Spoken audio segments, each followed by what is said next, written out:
India के दिल में एक जंगल था, ब्लैकवुड जंगल। वक्त भी यहाँ आकर रुक जाता था। बूढ़े पेड़ आसमान को छूते थे। हवा में सीलन, मिट्टी और सड़े पत्तों की गंध। इस जंगल में बहुत राज दबे थे, लेकिन सबसे डरावना था भक्षक पेड़ का राज। ये कोई आम पेड़ नहीं था। इसकी डालियां टेढ़ी मेढ़ी, किसी कंकाल की उंगलियों से फैली थी। इसकी जड़ें आदमी के धड़ जितनी मोटी, जंगल में सांप की तरह फैली थी। शिकार की तलाश में भूखी किसी पंजे सी दिखती थी। लोग इस पेड़ के बारे में फुसफुसाते हुए बात करते थे। कहते थे, इसे इंसानों का मांस और खून चाहिए। ब्लैकवुड जंगल परछाइयों और फुसफुसाहटों का जंगल था। यहाँ हर कदम पर खतरा था, लेकिन इन सब खतरों के बीच भक्षक पेड़ सबसे अलग था। डर का एक ऐसा खौफ जो रूह कंपा देता था। भक्षक पेड़ की कहानी में कई लोग मारे गए थे। एक कहानी सालों से कही जाती रही, एक किस्सा जो जलती हुई आग के पास सुनाया जाता था। ये कहानी थी एलियास की, एक निडर शिकारी जो इस जंगल में आया था। वो एक मशहूर बाघ को ढूंढ रहा था, लेकिन उसे कुछ और ही खौफनाक मिला। एलियास फिर कभी नहीं दिखा। उसके होने का बस एक ही निशान था, उसकी बंदूक जो पेड़ के विशाल तने के पास मिली। उस पर खून लगा था। कुछ लोग कहते हैं कि एलियास की आत्मा आज भी जंगल में भटकती है, उस पेड़ से बंधी हुई जिसने उसकी जान ली।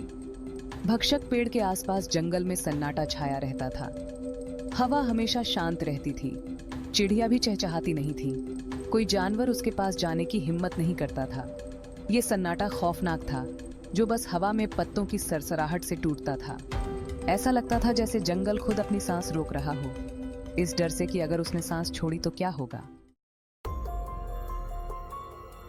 भक्षक पेड़ और गायब हुए शिकारी की खबर क्लेयर तक पहुंची।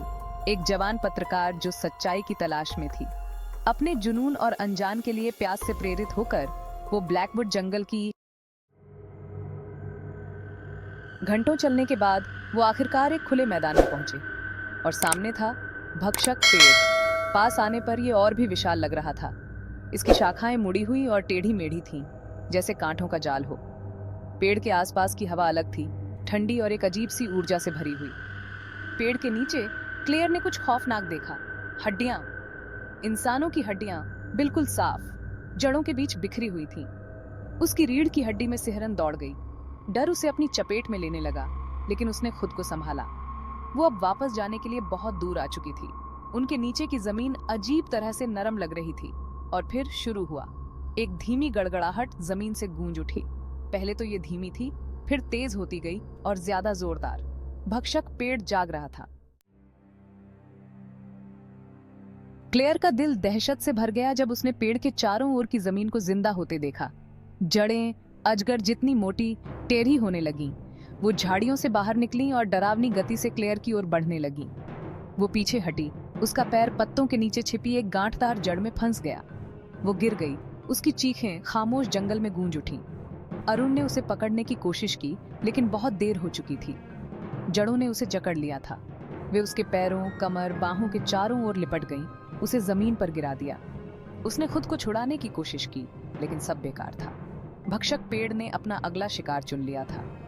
जैसे ही उसे पेड़ के करीब घसीटा गया, क्लेयर ने उसके विशाल तने में एक बड़ा सा छेद देखा। अंदर अंधेरा था, लेकिन वो किनारों पर तेज, नुकीले दांतों की कतारें देख सकती थी। भक्षक पेड़ का मुंह। जंगल में क्लेयर की चीखें दब गईं, क्योंकि उसे अंधेरे में खींच लिया गया था। आखिरी बार उसने अरुण के चेहरे पर दहशत देखी, इससे पहले कि सब कुछ काला हो जाए। फिर साइलेंस। जंगल एक बार फिर शांत हो गया। भक्षक पेड़ विजयी होकर खड़ा था। उसकी भूख कुछ देर के लिए शांत हो गई थी। जड़ें वापस झाड़ियों में समा गईं। अपने शिकार का कोई निशान नहीं छोड़ा। पेड़ के नीचे हड्डियां और ज्यादा लग रही थीं। पेड़ की अतृप्त भूख का एक भयानक प्रमाण। ब्लैकवुड जंगल ने अपने राज अपने पास रखे।